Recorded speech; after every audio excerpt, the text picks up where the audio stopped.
Bien le bonjour, chers amis, et bienvenue à une autre prescription avec Dr. Fred Lambert. J'espère que vous vous portez très bien en ces jolis temps. Alors, petite annonce, oui, je me répète, mais bientôt ce sera terminé. Dans 2 semaines, j'en parlerai plus. Ce sera du Histoire du passé. Je lance mon premier disque solo duo, je pourrais dire ainsi, Frédéric Lambert à l'alto, c'est moi, hein? Et Ali qui est Agnès Danfar à la contrebasse. Iridescence, c'est le titre de l'album sous l'étiquette Leaf Music. Alors, on lance cet album qui sera disponible sur toutes les plateformes le 23 juin 2023, mais on fait un lancement le 22, la veille juin, le 22 juin au Quai des Brumes à 17h jusqu'à 19h. Petit événement dans lequel nous allons jouer un peu de notre album, parler avec vous. Bref, c'est gratuit, vous êtes tous la bienvenue. Je serais très heureux de vous voir. Et on pourra finalement avoir l'occasion de discuter, finalement, et se rencontrer. J'aime beaucoup quand je reçois des courriels pour l'émission. Ça arrive de plus en plus fréquemment. Des gens vont m'écrire « Hey, merci, tel artiste m'a fait découvrir beaucoup de trucs. » Cette semaine, particulièrement avec J.J. Johansson, j'ai reçu beaucoup de messages qui ont été fascinés par sa personnalité, qui était finalement pas si dark que ça. Il était finalement un être extrêmement positif, même jovial, devrais-je dire. Et c'est toujours surprenant, hein? On rencontre des gens puis on sait jamais vraiment à quoi s'attendre. Et cette semaine, c'est aussi encore un peu le cas aussi. C'est mon invité qui est Rosie Valland. Bref, je la connaissais pas à part que j'écoutais ses albums. Première fois qu'on se rencontre. Et ça donnait vraiment un résultat ultra agréable. Et finalement, j'ai rencontré quelqu'un de formidable et j'aime me dire que une amitié va naître un peu de tout ça. C'est vraiment quelqu'un qui a une sacrée bonne écoute, mais aussi un point de vue ultra différent, intéressant sur un paquet de sujets. J'étais vraiment content de passer du temps de qualité avec elle et j'espère que ça sera la même chose pour vous. Et je vous encourage évidemment à aller écouter ses albums. Elle sera demain soir au festival des Francophonies de Montréal. Donc le 13 juin, elle sera en concert. C'est gratuit à l'extérieur, alors allez-y. Mais avant tout, laissez-moi vous la présenter convenablement. L'autrice, compositrice, interprète Rosie Valland crée une pop mélodieuse, dansante et alternative. Elle étudie la musique à l'École internationale de la chanson de Grimby en 2011-2012, avant de sortir un EP éponyme en 2014. Son premier long jeu, Partir avant, marque la scène musicale émergente en 2015. Ses 2 EP suivants, Nord-Est en 2016 et Synchro en 2017, récoltent le prix du meilleur EP pop ou gimmick. Rosie est également nominée au prix de la chanson Socan pour les chansons Olympe et Nord-Est. Bien que Bleu, son 2e album complet, ne sorte que quelques jours avant le confinement mondial en 2020, il reçoit d'élogieuses critiques. Après avoir œuvré ces dernières années aux créations des autres, par la réalisation d'albums, compositions et habillages sonores, script édition de chansons mises en œuvre de balados, Rosie fait paraître à l'automne 2022 son 3e opus, Emmanuel. Voici ma conversation avec Rosie Valland.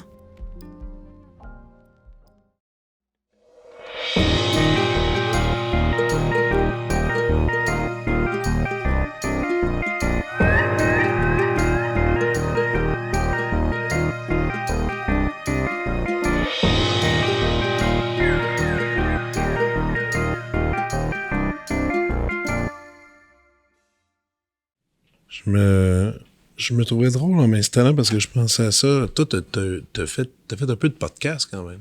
Un petit peu, ouais. T'avais parti ton truc. Ouais. Puis finalement, t'as abandonné. J'ai juste fait... C'était comme dans le cadre de la promo d'un EP. Puis on avait fait ça. Puis c'était comme un projet en soi, ouais. OK, c'était un truc un peu unique, à part, on pourrait dire. Moi, c'était comme un truc monté. C'est ça, ça c'est compliqué. C'est ça. Mais peut-être qu'aujourd'hui, en faire un, ça serait plus... T'as assez de projets comme ça, j'aime ça. Avoir des petites limites, là, parce que... de faire comme ça, moi, c'est quelque chose que je devrais peut-être apprendre à faire maintenant, parce que je suis pas bien bon. Je suis pas bien bon avec le nombre de fois que je me mets dedans parce que j'en ai trop pris. Je sais pas si ça t'arrive, là, tu sais, mettons, t'as pris 4 affaires à faire, puis là, tu fais, non, t'avais calculé, mais tu sais, t'oublies toujours le facteur âge, je pourrais tomber malade. Ouais. Mais faut que j'ai un rhume, mais faut que j'opère quand même, là, puis là, t'es comme... en mode survie, là. Ça, c'est pas... Vraiment. C'est pas super. Écoute, c'est drôle, tu vas peut-être... Je vais te dire la raison pourquoi je t'ai contacté. Chez nous, à la maison, avec ma blonde et mes 2 filles, 8 et 5 ans, on écoute beaucoup de musique. Puis j'essaie vraiment d'être à jour. J'essaie, puis c'est pas tout le temps facile, mais j'essaie. Puis, évidemment, on a toujours, souvent toi aussi, là, dans la vie, t'as des disques que t'aimes, que tu mets qu'on met souvent parce qu'on est attaché, mais j'essaie vraiment de me détacher pour pouvoir voir les nouveautés, puis voir qu'est-ce qui est proposé. Puis, je suis dans le francophone, j'avais vu ton nom passer, ça fait quelques fois, puis ça fait pas longtemps, je l'ai mis, je mets la musique, puis on met de la musique, nous, en soupant à la table, tu sais. Okay. Ça alimente, des fois, ça fait un background, des fois, ça alimente des conversations, des fois, ça fait juste un silence parce qu'on écoute la musique. Bon, donc, ça crée une dynamique vraiment différente. C'est cool. Puis c'est ma fille de 8 ans qui m'a fait remarquer quand j'ai fait jouer Emmanuel. On parlait, mais elle, tu sais, la musique était là, c'était cool. Tu sais, on écoutait les brèves, mais elle était super jammée à écouter les paroles. Tu sais. C'est une fille qui aime les mots. Puis elle a fait, elle dit, c'est vraiment bien ça. Elle dit, c'est qui, là? Je donne le nom. Puis elle dit, c'est bien parce que tout est clair. Elle dit, je comprends tous les mots pour la première fois que je l'écoute. Elle dit, puis je comprends l'histoire. Où est-ce que ça s'en va? Elle dit, ça arrive pas souvent, ça. Elle dit souvent, elle dit, as-tu remarqué? Souvent, il faut que je te redemande, ça parle de quoi? Ou leur faire jouer. Parce qu'elle dit, des fois, il y a trop de sons. Ou même, ou encore, c'est l'accent. Puis, tu sais, après, elle me demande, puis c'était pertinent quand même. Surtout, elle dit, elle vient d'où? Mais elle vient d'ici. Elle dit, OK, mais elle dit, c'est pas vraiment comme un accent d'ici. Hein. Elle dit, c'est pas vraiment ça. Puis, c'est pas français non plus. Puis là, on évaluait ça. Puis après, ça m'a amené finalement à écouter avec encore un peu plus d'attention justement le format, les textes, les thèmes. Puis j'ai vraiment aimé ça. J'ai beaucoup aimé l'expérience de me lancer là-dedans. Puis je dois dire, tu sais, j'ai écouté Bleu et j'ai écouté Emmanuel le plus. Là. Après, je sais qu'il y a des EP qui ont sorti avant.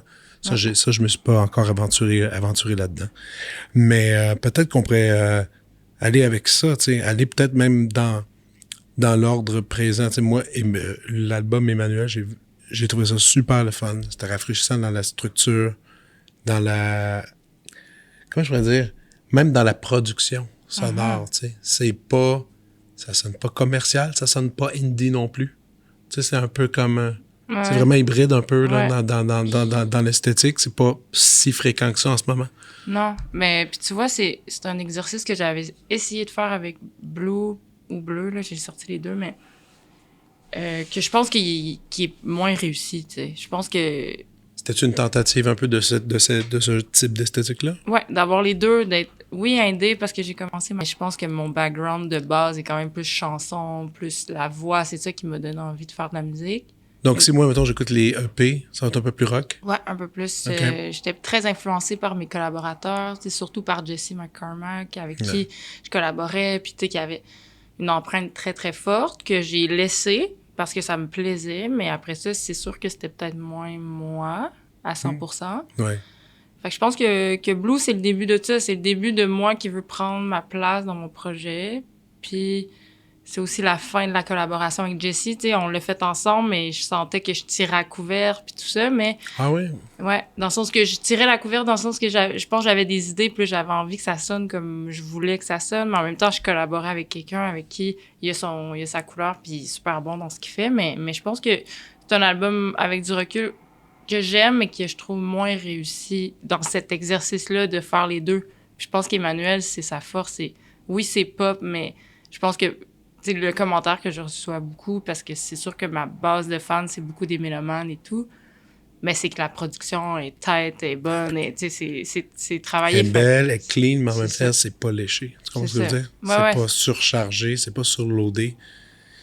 D'où le pipi, c'est facile de surloader, c'est facile d'aller faire, on pourrait ajouter une track de ça, aller souligner ça, puis là, ça devient hyper lourd, puis ça, ça va tuer le texte un peu, Ben oui, puis c'est assez fréquent, tu sais, si t'allumes, si tu regardes un peu de la pop comme Baptiste Tannick, moi j'aime l'exercice quand même, ouvrir la radio, puis savoir c'est quoi que les gens écoutent, parce que j'ai l'impression que je suis pas dans le coup, là, quand j'entends des trucs vraiment commerciaux, c'est fascinant, le nombre de couches qui se sentent obligés de mettre. Ouais. Puis moi, c'était l'inverse. C'était l'exercice avec Emmanuel. C'était tough pour mon copain. C'était Emmanuel, son famille. Non, pas Emmanuel. Excuse-moi, c'est parce que tu as dit Emmanuel, j'ai pensé à Emmanuel Etier. Je sais pas pourquoi j'ai fait. Celui qui a réalisé Emmanuel, c'est qui? Mon album? Oui. C'est moi puis mon copain. C'est ça, vous étiez les deux ensemble là-dessus. Frédéric Levac. Ouais. Frédéric, merci, excuse-moi. Ouais. C'est ça, je sais pas pourquoi j'ai pensé à Emmanuel, parce que tu as dit Emmanuel. Avec Frédéric, justement, est-ce que c'était quelque chose... Quand on fait un concept d'album comme ça, est-ce que c'est quelque chose qu'on est assis et on fait des règles? T'sais, mettons, on se fait... c'est dit avec des mots. On va essayer d'aller prendre ces instruments-là ou ces sons-là, limiter ça comme ça. Vous avez fait un plan de match ou c'était plus essai-erreur? On taponne un peu en studio. Ben, moi, on est parti de mes maquettes, parce que c'est sûr que j'aime toujours, il y a toujours le bout où je m'isole pour écrire toute seule, puis je pousse ma production moi-même. J'ai besoin de ça. Ça, c'est le départ. Ouais. Là. OK. Tout seul. C'est toujours tout seul. Je suis pas quelqu'un qui est très à l'aise avec les collaborations. Ça me gêne, en fait. Pour moi, la création est très intime, à part de quelque chose qui... T'as jamais écrit avec quelqu'un? Jamais from scratch. Toujours après, toujours comme quand je propose une idée. Je pense j'y tiens à ça quand même. Pour avoir fait, tu sais, j'ai fait j'ai fait une fois un camp d'écriture pour la SOCAN, puis j'ai aimé l'exercice, j'ai trouvé ça intéressant de savoir que j'étais capable, mais je trouvais que toutes les chansons qui s'étaient écrites là avaient pas de profondeur. De deuxième vie. Oui, ou même de je pense que l'art, la différence entre juste une création puis l'art, c'est juste comme un point seul, ça me permet de me dire, OK, bon, c'est quoi qui sort en ce moment? C'est quoi qui gratte? C'est quoi qui... C'est ça, c'est quoi j'ai envie de dire. Fait que ça part comme ça, mais après ça, la seule règle qu'il y avait, qui était pas une règle écrite, mais justement, le pourquoi il y a pas beaucoup de choses, c'est que j'ai tout muté, moi, une fois dans l'album. Dans le sens que j'ai tout essayé de muter. De tout dans le mix? Dans le mix. À chaque fois qu'on avait une nouvelle idée, je la mutais. Pour voir est-ce qu'elle est vraiment bonne ou elle est juste là parce qu'elle est là, tu sais. OK. Puis ça, c'était tough parce qu'il y a tellement d'affaires... C'est long aussi. Oui, c'est très long parce que Fred, il y a tellement de hooks qu'il a essayé de mettre, puis de trucs, puis de pads, puis ci, puis là, des fois, j'étais genre... Ben là, quand je le mute... Mais ce qui est intéressant, c'est que ça fait que c'est un album qu'il y a beaucoup d'effets de surprise parce que des fois, en faisant cet exercice-là, ben je réalisais que, OK, ce pad-là, il est cool, mais quand on l'enlève dans le deuxième verse, c'est nice, là. Fait que ça me permettait de prendre une distance. Oui. Fait que j'ai tout muté une fois.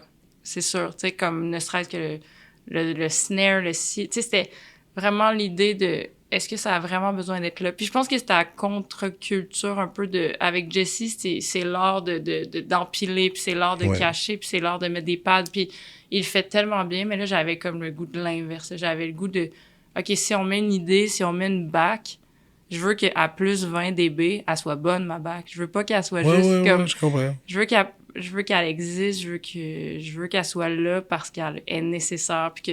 Tu sais, puis ça a été ça le processus. Après ça, c'était très intransigeant, puis je pense que j'avais besoin de ça. Je pense qu'un prochain album, il va peut-être avoir un peu plus de... C'est correct aussi qu'il y ait des choses qui existent, puis qu'il n'y ait pas une raison... Tu sais, que leur raison d'être, qu'elle soit pas forte. Mais là, j'avais envie d'entendre les choses, puis j'avais envie que chaque chose ait une raison d'être là, puis de rien mettre juste de même. Puis tu l'assumes, cet album-là, Emmanuel. Vraiment. Fait que je pense que c'est pour ça aussi de savoir que chaque affaire que j'ai mis là-dedans, je l'ai écouté, je l'ai essayé, il y a comme de quoi qui m'appartient à 100%. Oui, c'est une co-réale, mais tu sais, Fred, peut-être parce qu'on sort ensemble, il y a vraiment eu la générosité d'avoir qu'un ego, puis de pas vouloir apparaître, puis de jamais vouloir fighter, tu sais, je pense qu'il y a des idées que lui, il tenait, mais que moi, tu sais, si je décidais que c'était non, mais c'était non, tu sais, puis c'était cool pour ça, c'était un gros cadeau, quand même, de travailler sur un album, puis de juste être comme, OK, je m'en vais dans ta vision. Ben, moi, j'admire ça, mais surtout que, tu sais, c'est drôle avec ma blonde est musicienne, elle est violoniste, puis Nous, souvent, on dit que le succès de notre couple, c'est le fait qu'on travaille pas ensemble. Mais c'est qu'on a un réseau de gigs qui est pas pareil. Donc, on se croise dans une année, peut-être qu'on fait 3, 4 projets de concert avec orchestre. C'est un hasard. On est engagés en même temps. Puis nous, ça fait des complications pour l'horaire familial, tout ça. Mais aussi, c'est on parle presque pas de la job. T'sais, nous, on fait chacun au travail, puis qu'on se voit. On a déjà des enfants, on a plein d'affaires à parler de ça, puis on fait tout ça. Vous autres, est-ce que vous étiez capable d'avoir une distance par rapport à ça, ou quand vous embarquez dans un projet à 2, justement, comme faire un album, ça devient un truc 26 heures par jour? Pour moi, oui. Je pense que Fred est meilleur pris. Comme, OK, là, faut... Tu sais, genre, il y avait des règles de, OK, dans le lit, là, on arrête de parler de ça, là. Mais moi, c'est sûr que mon premier réflexe, c'est d'être complètement submergé de ça, mais en même temps, honnêtement, on travaille super bien ensemble. Ça nous rapproche, en fait. Il y a de quoi qui nous rapproche. Mais c'est ça, parce qu'il y a des couples que ça fonctionne. Il y a des couples qui réussissent justement puis qui sont bien dans cet état-là aussi, dans cet état-là de création, puis de faire... puis qui se sentent encore plus unis en faisant ça. Donc, il y a quelque chose qui est cool là-dessus. Puis nous, il y a eu des phases. Là, le début a été difficile parce que je pense que c'était la première fois qu'on travaillait ensemble aussi longtemps sur quelque chose. Mais il y a eu une période dans l'album, justement, où on a ouvert à la collaboration, où on a dit... Puis il y a ça aussi qui est intéressant avec cet album-là. C'est une co-réal avec moi et Fred, mais on a décidé d'inviter des réalisateurs comme si c'était des musiciens. C'est dans le sens que, OK, Félix Petit, il fait plein d'affaires, c'est lui qui fait Uber et tout, mais... de faire comme... Et si on l'invitait une journée à écouter 4 tunes que je pense qu'il fit avec lui, puis de juste voir c'est quoi son... Son réflexe. Ouais, son réflexe. Ouais. C'est quoi... Qu'est-ce qu'il entend, qu'est-ce qui manque. Pour une chanson comme Attiser le dilemme, de demander à Mike Clay, mettons, tu sais, qui était pour moi un fit quand même avec la prod. Ça nous a... À partir de là, j'ai l'impression que notre collaboration à Fred et moi, ça nous a donné un deuxième souffle, en fait, de revenir avec tout ça, de mettre d'autres choses dans la session, puis après ça, de repartir avec le disque dur, puis là, de dire, OK, ça, c'est cool, mais on va le retravailler, puis non. Puis ces oreilles extérieures, mais rapides, tu sais, qui n'étaient pas dans le processus tout long, ça aide aussi. Oui, vraiment. Puis moi, j'ai peut-être un truc d'ego encore là. Je pense que j'aime avoir le contrôle quand je fais de la musique, quand je fais mes affaires. Autant que j'essaie de pas en avoir quand je suis engagée pour d'autres choses, mais pour moi, pour mon projet, j'aime quand même sentir que c'est moi, que je fais partie de ça. Mais il faut. C'est super. Écoute, c'est parce que là, c'est partout, c'est gravé à jamais. Tu peux rien changer, là. C'est fait. Ouais. Tu sais, c'est pour ça que souvent, quand on fait un album, après, il y a des albums qu'on n'est pas capable de réécouter, là. Ou à peine parce que, justement, tu sais, parce que peut-être parce que l'implication n'a pas été de la façon qu'on voulait que ça se déroule, puis il y a des décisions qu'on regrette. Puis ça, il n'y a rien de pire. Il n'y a rien de pire que d'avoir des regrets de disques. Il n'y a rien de pire. Non, c'est ça. Puis je pense qu'Emmanuel, le pourquoi, tu sais, veux pas, ça va faire... Ben, ça fait 2 ans et qui est fini, là. Tu sais, ça, il a été fini 1 an avant que ça sorte. 1 an, c'est toujours... Fait que ça fait un bout, puis je l'aime encore, tu sais. Puis ça, c'est la première fois parce que j'ai quand même le réflexe de jeter rapidement, tu sais. Puis j'ai ça dans ma carrière, tu sais, il y a eu un gros chiffre, puis j'ai essayé plein d'affaires, puis là, je sens que je suis arrivée à quelque part, mais justement, fait qu'il y avait ce besoin-là de contrôler chaque chose, mais j'ai trouvé ça super intéressant d'engager des têtes, et non pas des musiciens, juste des perspectives, en fait, tu sais, parce que des fois, tu sais, quelqu'un comme Félix, oui, il a mis des tracks, il a mis une couple d'affaires, mais c'était beaucoup... Hey, quand tu dis ce mot-là, tu devrais enlever le kick. C'est beaucoup des trucs. Puis de voir que chaque humain avait des réflexes différents, puis des points de vue. Je pense qu'à Fred et moi, ça nous a donné vraiment confiance. Tu sais, on est... Fait que c'est ça, il y a ce qui a été ajouté aussi, c'est le go, on get wild, là, tu sais, on essaie des affaires. Puis je pense qu'avant, on était très... Tu sais, justement, j'étais super stressée par ce qu'on ajoutait, puis j'en enlevais tout le temps. Puis là, tu sais... Parce que tu disais que ça allait rester, ou le changement était plus difficile. Probablement changer, enlever de quoi. C'est ça. Ça vient, alors que, tu sais, enlever de quoi, c'est juste l'enlever. Ouais, puis... exact. Mais non, moi, c'était l'inverse. On avait de la misère à ajouter des affaires. OK. Ouais, j'étais très... on dirait que j'avais une vision dans ma tête, puis là, quand c'était pas ça... Mais j'ai beaucoup appris en faisant l'album. J'ai réalisé que je suis très, très exigeante tant que la vibe est pas là, tant que j'ai l'impression qu'on n'est pas sur la bonne trail, je bute, là. J'ai vraiment de la misère, puis tout me gosse. Puis là, le son de kick est pas correct, puis blabla. OK. Puis on dirait qu'à partir du moment où la vibe est là, je let go. Puis après, là, c'est facile de tricoter autour, ouais. là. Puis là, on dirait que tu pourrais me changer le son de kick, puis je le remarquerais quasiment plus. Tu sais, il y a comme de quoi où... Je pense que des fois, en état de création, quand je suis pas dessus, ça me génère beaucoup d'anxiété. Je suis comme, ah non, c'est pas ça, c'est pas ça, c'est pas ça. Mais tu fais-tu ton track de voix de base dans laquelle après tu tricotes justement les instruments après, puis après tu finis avec tes voix? Ouais. OK. Surtout un album comme ça, la moitié, ça a été de faire des voix, là. Mais c'est pour ça que c'est important, justement, que si t'as pas la bonne vibe, faire les voix au final, c'est l'enfer. Là. Tu peux pas les faire, en fait. Non, c'est ça. T'arrives pas à t'échapper, à te laisser aller. Ouais, puis il y a quelque chose La magie, pour moi, de créer une chanson, c'est... Je la compose, puis ça vient avec un vibe. Pour moi, elle a déjà...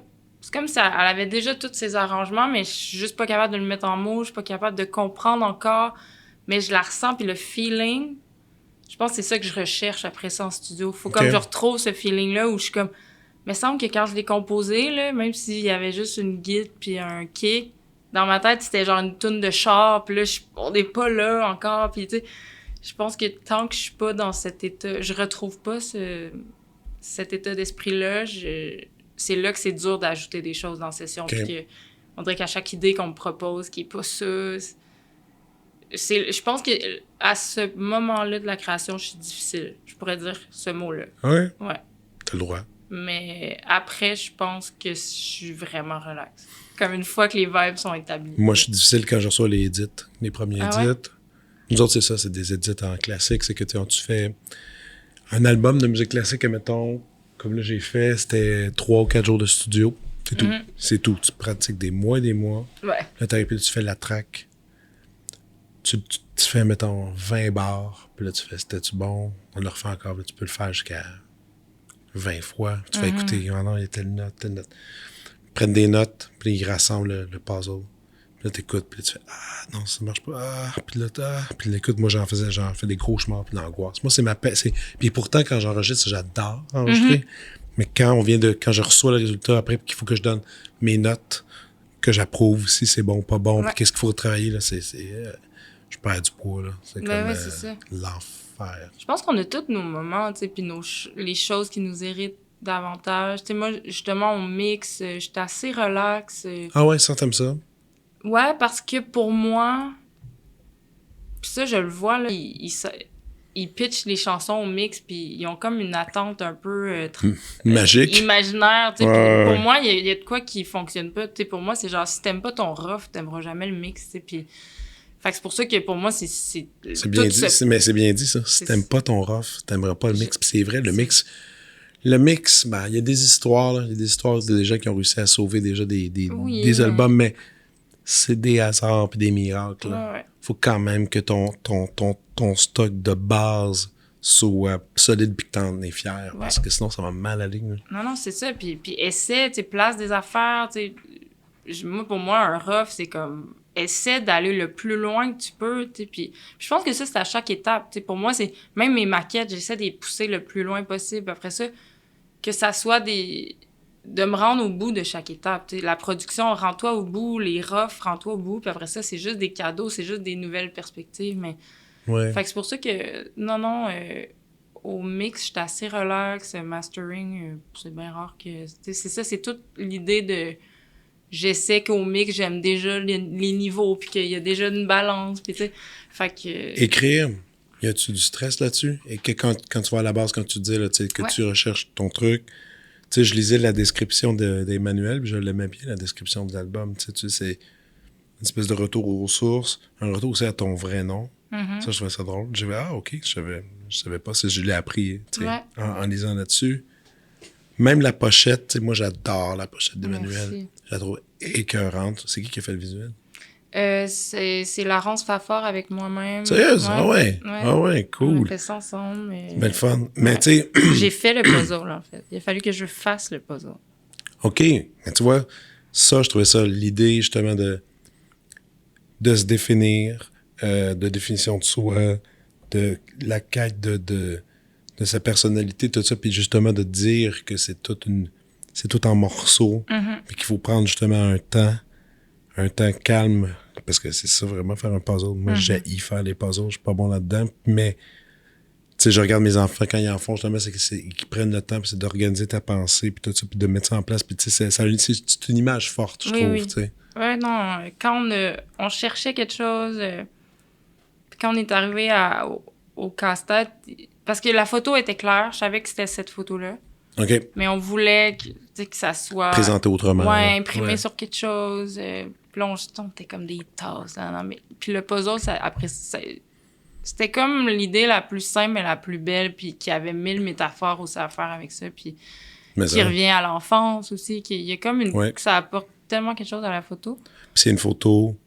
En fait, c'est ça. Puis ce qui est cool aussi, puis la profondeur de la photo, c'est aussi que c'est un vrai puzzle qu'on a pris en photo, et non pas juste un filtre Photoshop, là, tu sais. C'est une photo de ta famille? Ouais. Quand j'étais jeune. Ta famille, les autres, étais-tu content de voir ça? Ouais, mon père un peu moins, il n'a pas sa photo. Il m'en parle souvent quand même. mais non, ouais, tout le monde était content. Avais-tu une raison? Pourquoi ton père était pas là? Mais mes parents se sont séparés quand j'étais super jeune. Ce que j'ai dit à mon père, je lui ai dit, elle existe pas, la photo de toi. Je veux pas te mettre. C'est juste... Mais tu t'entends bien avec ton père quand même? Oui, vraiment. Vraiment. Ouais, c'est ça. Pour moi, c'est juste que c'est sûr que si je pense à mon enfance, mais c'est avec ma mère qui était monoparentale, avec mes frères. T'as garde partagée, tu voyais ton père une fois de temps en temps? Une fin de semaine sur deux, mais tu sais, c'était l'époque aussi. C'était pas cette fameuse époque-là, que c'était se divorcer, se séparer, ça signifiait voir le père une fin de semaine sur deux. C'est fou, hein? C'est fou. My God. Même si tu veux créer un lien, c'est comme la loi fait que... Je sais pas, c'est impossible de créer un lien si fort que ça. Non, puis le truc de une semaine sur deux, ça fait pas si longtemps que ça. Non, là. non, vraiment pas. Vraiment. Puis maintenant, aujourd'hui, c'est plus 2 jours, 3 jours, 2 jours. Puis là, ils font des mélanges comme ça. Mais ça a-tu été tough, ça? Ben, j'étais très jeune. J'avais comme 2 ans. Fait que moi, ma vie commence... il est pas... Tu sais, mon père, il est pas là. Puis il travaillait en cinéma. Fait qu'il travaillait beaucoup, beaucoup. C'est pas quelque chose qui a été tough parce que il y a eu mon beau-père puis tout ça. Mais avec du recul, aujourd'hui, je trouve ça triste, puis tant mieux que ça ait changé, parce que ça reste quand même que c'était une loi qui faisait que automatiquement le beau-père avait plus de rôle que le père. Là, carrément. C'est fou quand même. Tu le vois-tu encore, le beau-père? Ouais, on a repris contact dernièrement. OK. Ouais, c'est fou, c'est vraiment... Parce qu'il était plus avec ta mère? Ou ouais, ils se sont séparés quand j'avais comme 12-13 ans. Mais il était là dans une période ultra importante. Là. C'est ça, moi, mes premiers souvenirs, il est là, jusqu'à 12 ans, donc c'est lui qui m'a élevé. J'ai des traits de caractère qui vient de lui? Vraiment. Aïe aïe. C'est fou, tu sais. Non, être beau-parent, ça doit être quelque chose, là, d'avoir cette place-là dans une vie, puis...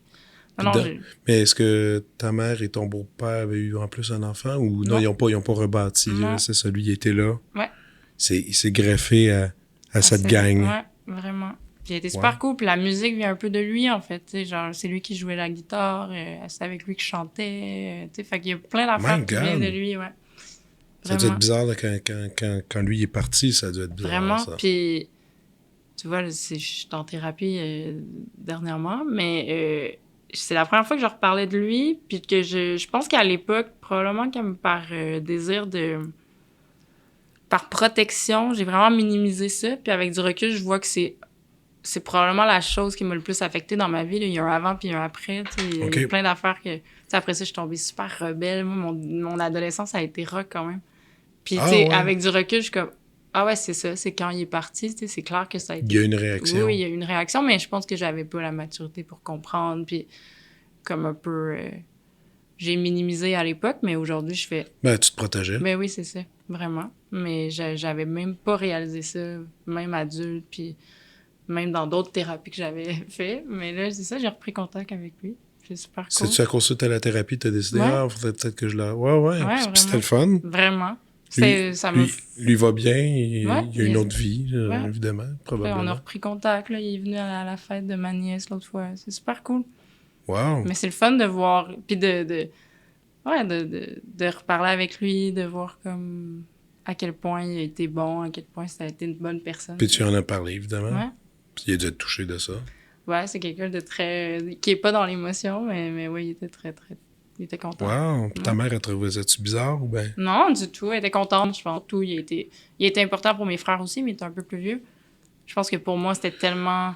Tu sais, c'est mes premiers souvenirs, fait que... Puis tes frères, eux, ouais, ils étaient plus vieux. C'est une autre définition. Ouais, Eux autres, ça devait vivre d'autres choses aussi par Ouais. rapport à leur père, dit biologique, là, mais leur vrai père, ça aussi, ça doit être une autre affaire. Ouais, c'est ouais, tout. c'est ça. C'est l'âge dans la famille, ça change tout. Là, Tu te dis, c'est ouais. ça. Parce que, tu sais, moi, il y a plein de traumatismes que j'ai pas, en fait. Tu sais, moi, le divorce, fait que, non, c'est intéressant, ça. C'est vraiment... Fait que pour moi, ça reste quand même que, tu sais, à la fête des pères, j'achetais 2 cadeaux, là, tu sais. Pour moi, c'était comme un père, tu sais. Puis mon vrai père était pas moins mon père, là, mais c'est juste que je le voyais moins, tu sais. C'était juste ça. Puis, C'est ça. mais, tu sais, j'ai... Puis écoute, après, c'est le destin, puis il y a tout ça, puis tu te dis, ce beau-père-là, fallait qu'il arrive. Comme, Ben tu oui, dis, vraiment. comme tu dis, ça a affecté ta personnalité, ça a affecté même Je fais de la la musique, muse, ben oui, tu sais. c'est ça, c'est fou. Ouais, Ton ouais. père biologique, lui, es-tu très muse, pas vraiment? Non, il travaillait en cinéma, tu sais. Mes deux Peut-être parents... arrêté en cinéma. Ouais, ben peut-être, en fait, j'étais dans une agence de comédienne quand j'étais jeune, fait que, tu sais, T'as fait ça un peu? un petit peu, mais j'avais vraiment pas le tempérament, j'étais très, très gênée. Puis ça me mettait dans des états, Pourquoi là. tes parents de t'ont mis là-dedans?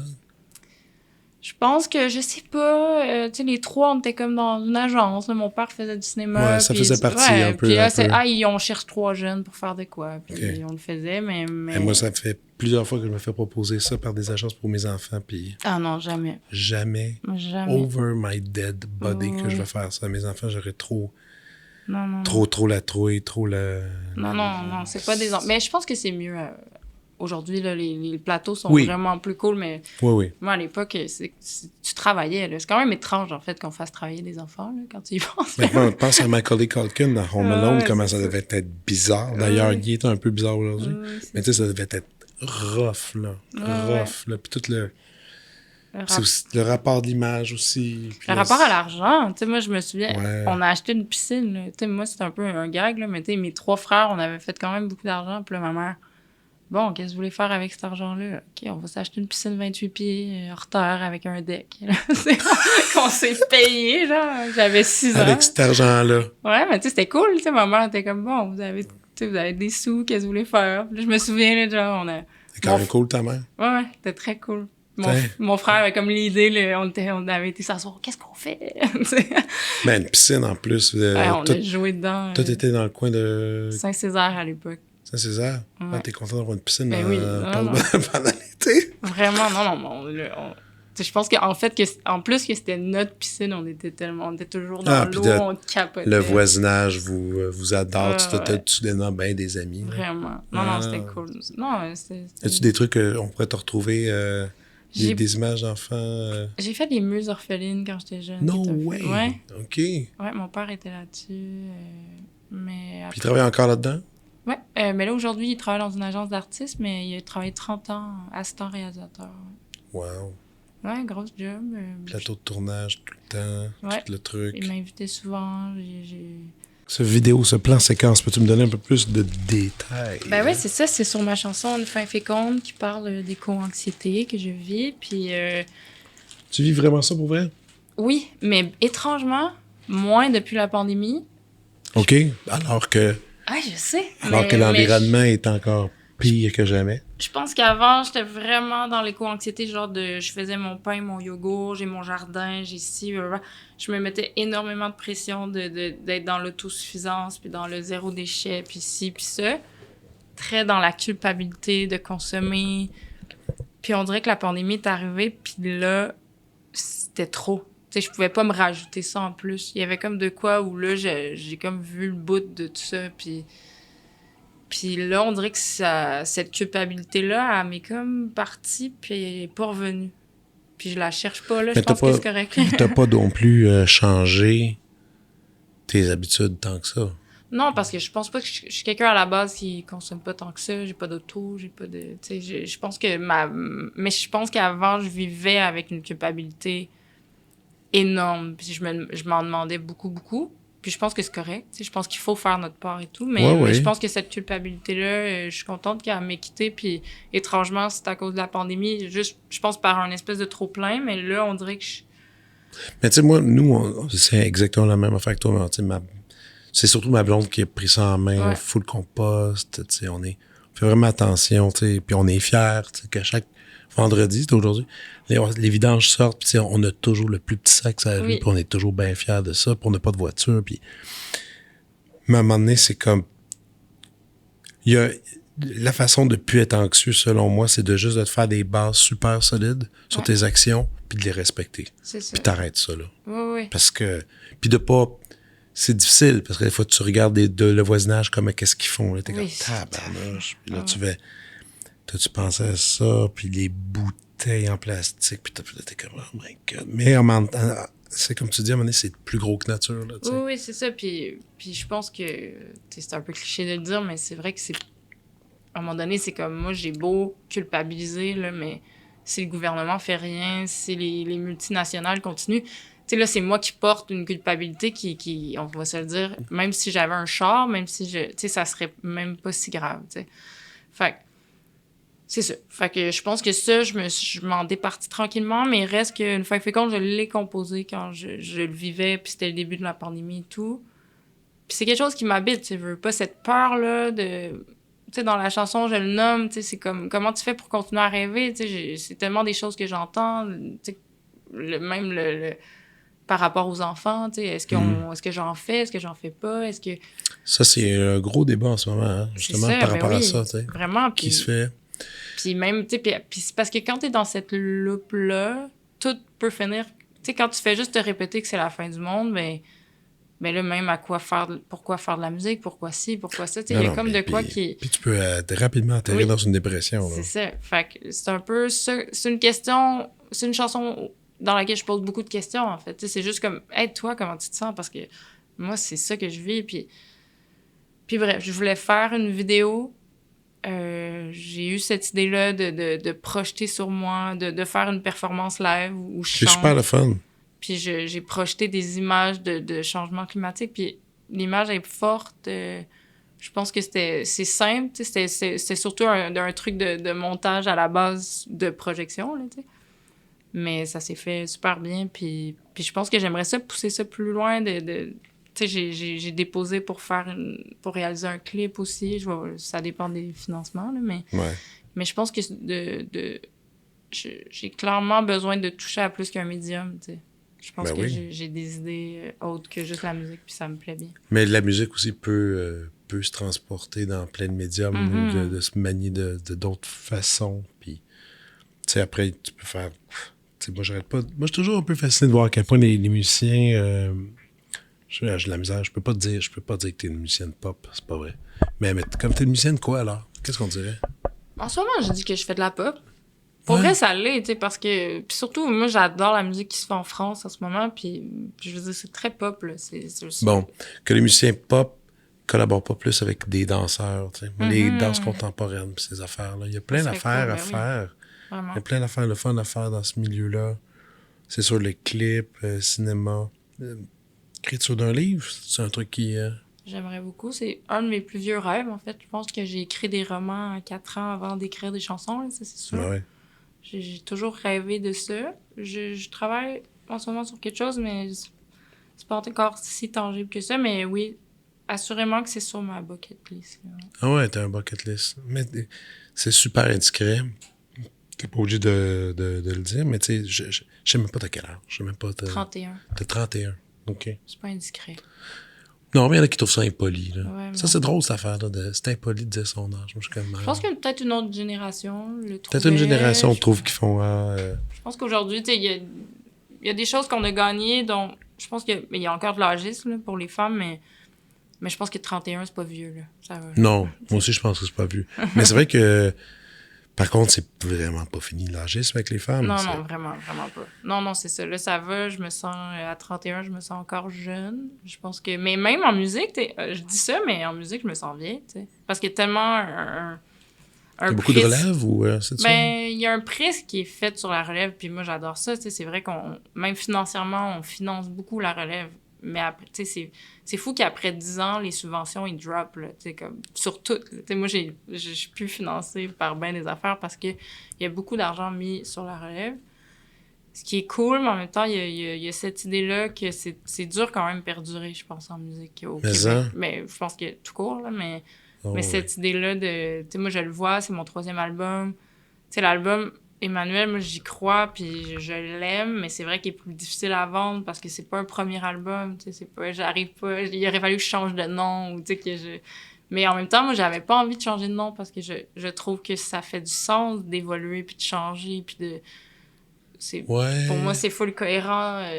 Dans mon parcours, je suis capable en de même temps, t'as un l'expliquer. avantage qui est le fun, puis tu sais, je vais le dire, même si ça peut sembler critique et pas gentil, mais la grande peur, je pense, de bien du monde, c'est que le deuxième album soit moins bon que le premier, puis toi, t'es pas dans cette catégorie-là. Ton deuxième album est meilleur, tu sais. Mm-hmm. Puis c'est ça que tout le monde rêve, d'abord, de faire des meilleurs albums à chaque fois meilleurs, tu sais. Parce que si tu te diriges vers ce crescendo-là d'accomplissement, Ben oui. ben, c'est ça que tu souhaites, tu sais. Il y a rien de pire, je trouve qu'il y a rien de pire qu'un premier album fort qui révolutionne tout, puis qu'après, c'est juste des pâles copies tristes qui vont pas nulle part, tu sais. Puis il y en a plein. Ben oui, puis mais en même temps, c'est comme un privilège que j'ai, puis j'en parle avec des amis qui ont make it, là, si tu veux, là. Puis je le sais que à cause que moi, ma carrière, elle a pas encore un genre de saut d'approbation de tout le monde, puis ça a pas encore explosé, mais il reste qu'à chaque fois que je crée, je suis dans un état de totale liberté. J'ai pas l'impression que personne m'attend. Non, t'as pas la pression de fans, de public qui font « Ah, ben, d'habitude, elle chante pas de même. » C'est ça, puis là... ça, c'est quelque chose que j'ai parce que c'est vrai, j'ai pas, tu sais, j'ai envie de ma musique, j'ai cette chance-là, mais après ça, j'ai pas un bassin de gens assez fort pour que je les entende puis je les sente quand je crée toute seule dans un chalet. Non, Tandis que j'ai des amis proches de moi que je sais que c'est là, puis c'est normal parce puis que là, ça les habite. Mais oui, parce qu'il y a des milliers de personnes, des centaines de milliers de personnes qui t'ont dit « Hey, moi, ça, là, j'adore ça. » Comme, c'est quand même... C'est normal de vouloir plaire puis de pas vouloir décevoir. Fait que moi, je le vois comme un privilège en ce moment. Mais il y en a aussi qui déshabitent ça. Tu parlais tantôt de Hubert, tu sais. Lui, c'en est un, je trouve que... Ouais, je sais pas si... Tu sais, je le connais pas, on s'est croisés peut-être 2 fois, puis... Mais il me donne l'impression que l'opinion du public, non, il a pas... Il fait son truc. Il a pas l'air trop... Ouais, probablement. Peut-être je me trompe. Ouais, moi, je le connais pas du tout. On s'est jamais même parlé. Mais oui, t'as raison qu'il le fait bien. Puis je pense que il y a quelque chose... Hubert, on a-tu la même âge? J'allais dire les jeunes, mais tu sais, on a quasiment le même âge. C'est proche. Hein? Mais il y a quand même un truc dans la génération Z qui sont très décomplexés puis j'ai trouvé très beau pour ça. Je pense qu'ils sont moins dans le désir de plaire. Philippe Braque.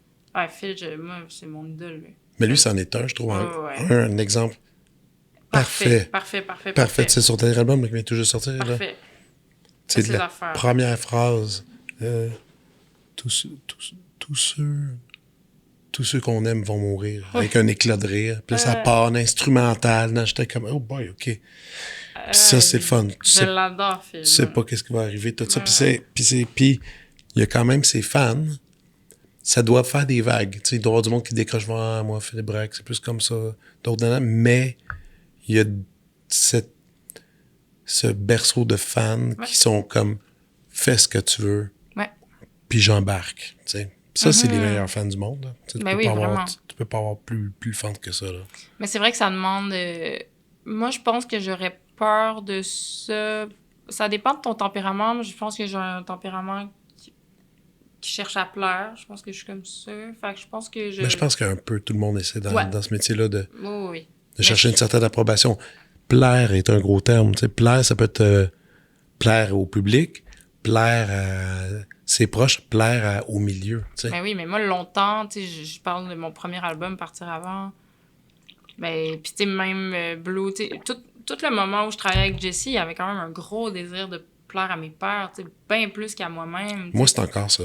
Ouais, c'est ça. Moi, je veux plaire à mes pères. Je veux que les musiciens respectent ce que je fais.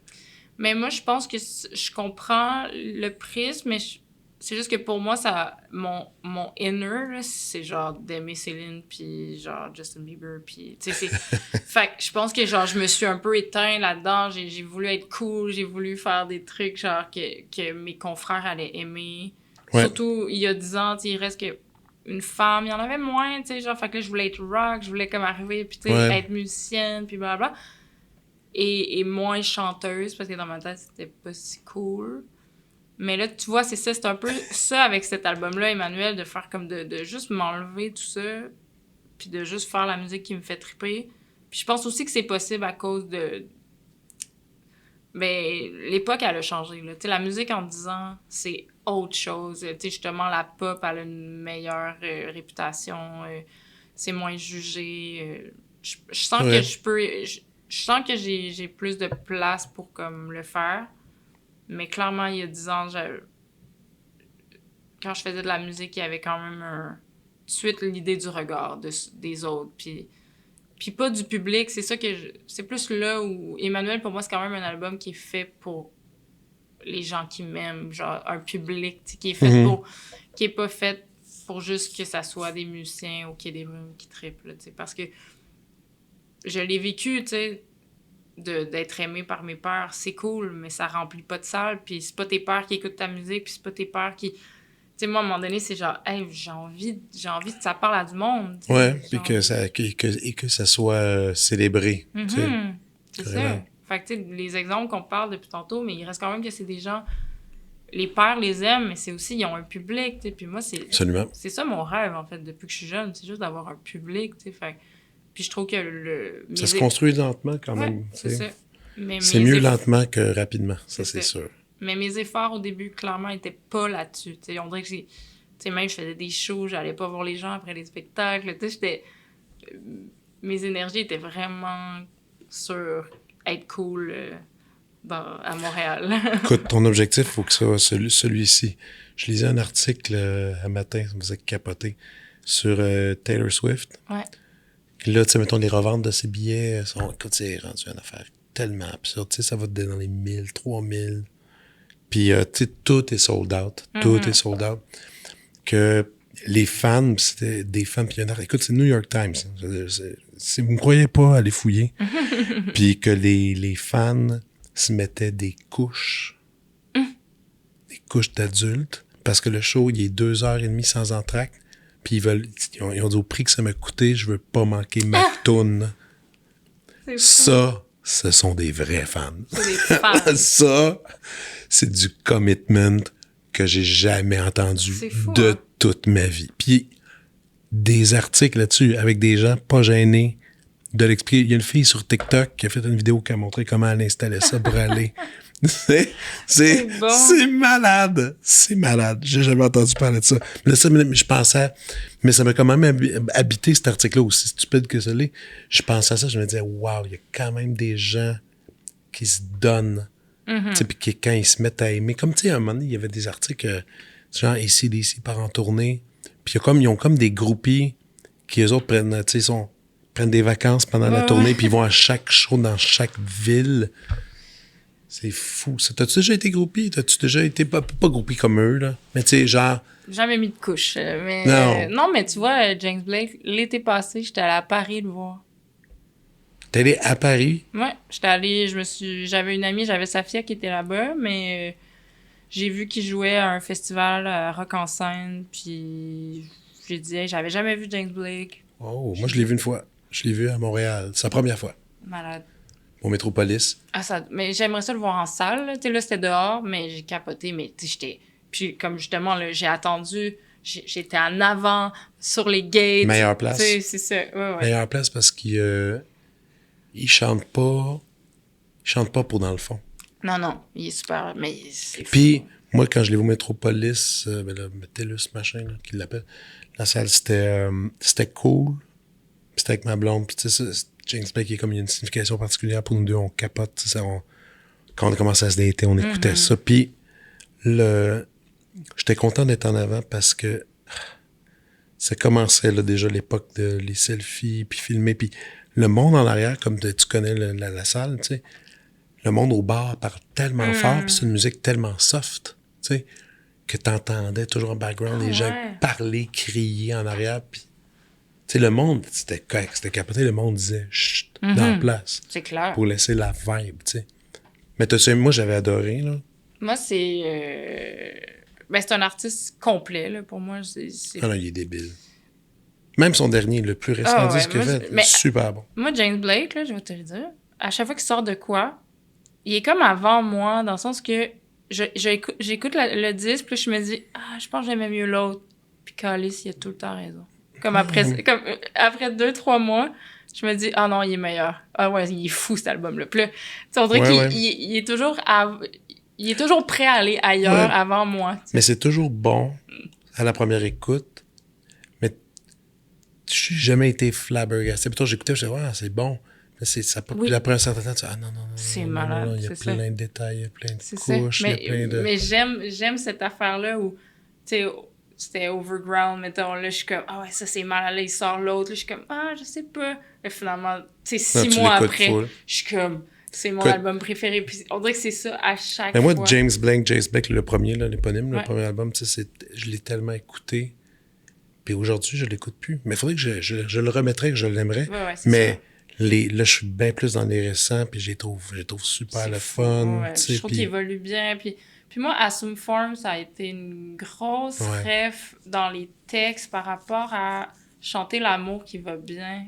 À quel point c'est possible, à quel point il le fait de façon magique. Tu sais, ce qu'il dit, c'est tellement vrai, c'est tellement beau, il est pas juste dans « je suis heureux et voici ». Là. Il y a comme une profondeur là-dedans, mais qui chante l'amour qui dure, l'amour qui... qui est fort. Oui, moi, ça m'a vraiment touchée. Non, c'est un bel album, ça a été un bel exemple. Puis en show, j'ai capoté parce que... Tu sais, moi, en ce moment, je joue avec des tracks, puis j'essaie vraiment de je suis plus dans l'ego de pas vouloir avoir de tracks. Parce que souvent, quand je vois des gens qui loupent des affaires ou quoi que ce soit, puis qui ont juste l'air dans le juge... On dirait que des fois, ça me gosse. Je me dis, c'est juste toi qui le sais en ce moment que ça loupe, puis c'est pas le fun, t'es pas en train de demander, blablabla. Mais tu sais, eux, ils jouent pas de séquence, mais ils sont tellement bons. Ça paraît pas, c'est fluide. James Blake chante comme un dieu en même temps que ses pieds font 1000 affaires, puis jamais tu le sens que ça compromet sa capacité à chanter, puis pour ça, c'est des génies, tu sais. Après ça, il y a plein de mini pastiches de ça, tête que pour moi, des fois, je me dis, mets des tracks, puis donne-moi un show, tu sais. Mais quand c'est bien fait de même, c'est impressionnant.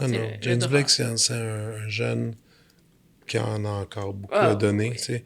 Mais similaire dans le développement, je trouve, puis qui était toujours en avance sur son temps, c'est Beck. Moi, Beck, quand j'étais jeune ado, là, j'écoutais ça, puis instinctivement, il sortait un album un an après, tout le monde sonnait un peu comme du Beck, puis il shootait les calls en avance, tu sais, tout le temps. Exact. Je sais pas comment il fait, là. Je sais pas comment ces gens-là font, mais c'est comme, je pense qu'ils sentent une vibration, une vibe sonore ou de style qui devrait émerger, puis là, ils sortent, tout simplement de même. C'est intéressant. Ouais, puis il y a un lien à faire avec l'idée de, pour moi, les artistes qui m'inspirent le plus, c'est ça, c'est des gens qui sont prêts à perdre, en fait, tu sais, comme qui vont ailleurs, tu sais, des Radiohead, c'est ça, tu sais, c'est... Tout perdre.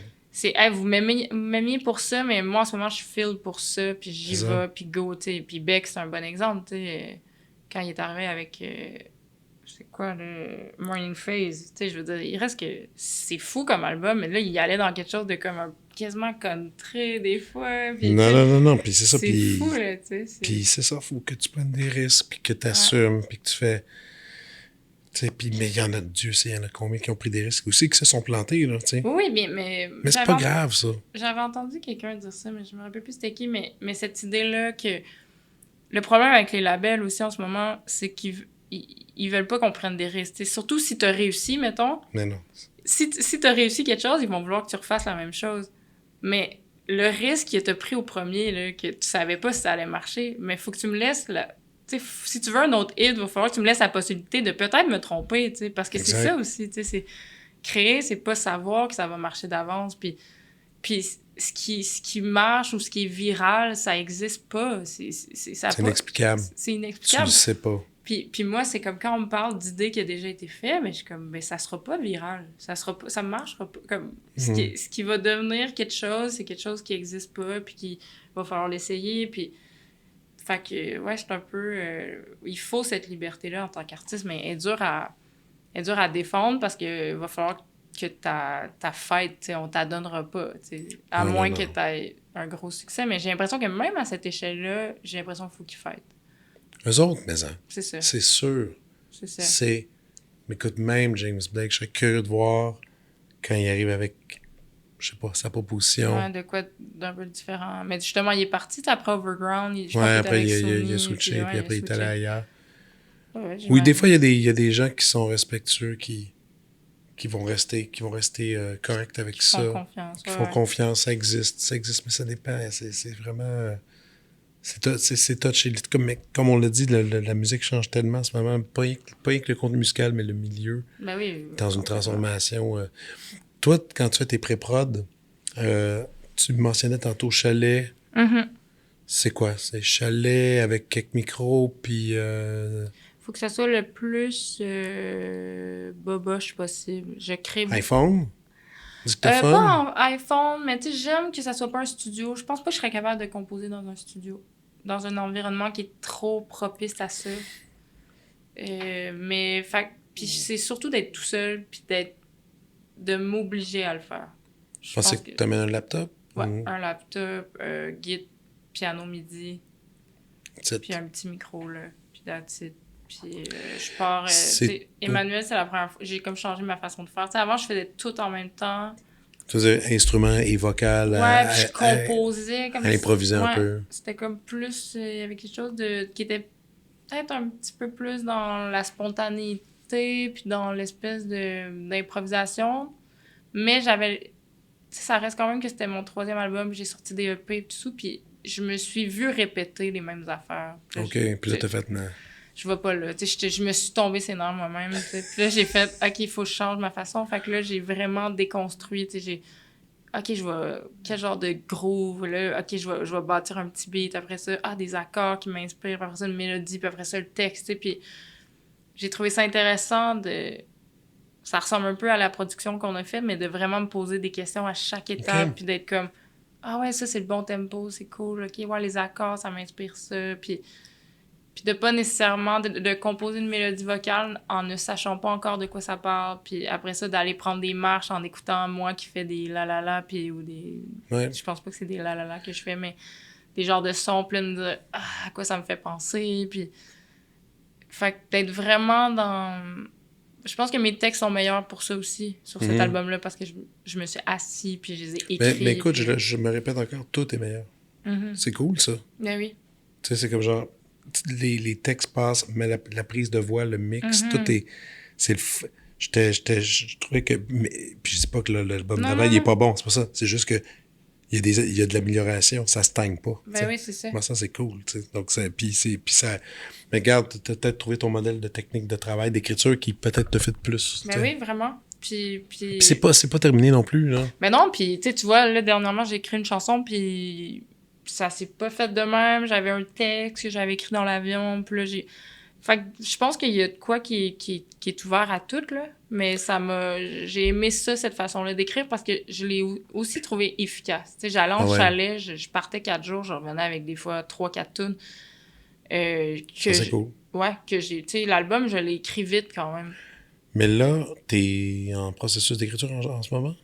Semi, je pense que l'idée, ça serait peut-être de sortir un album de luxe ou peut-être d'autres chansons. Question de, justement, de rallonger un peu la vie d'Emmanuel, parce que je pense que c'est un album que j'aimerais avoir plus de temps pour faire la promotion. Fait que je pense que si j'ai des nouvelles chansons, je suis comme là-dedans, mais j'ai de la misère à faire 2 choses en même temps. C'est un peu c'est sur ce...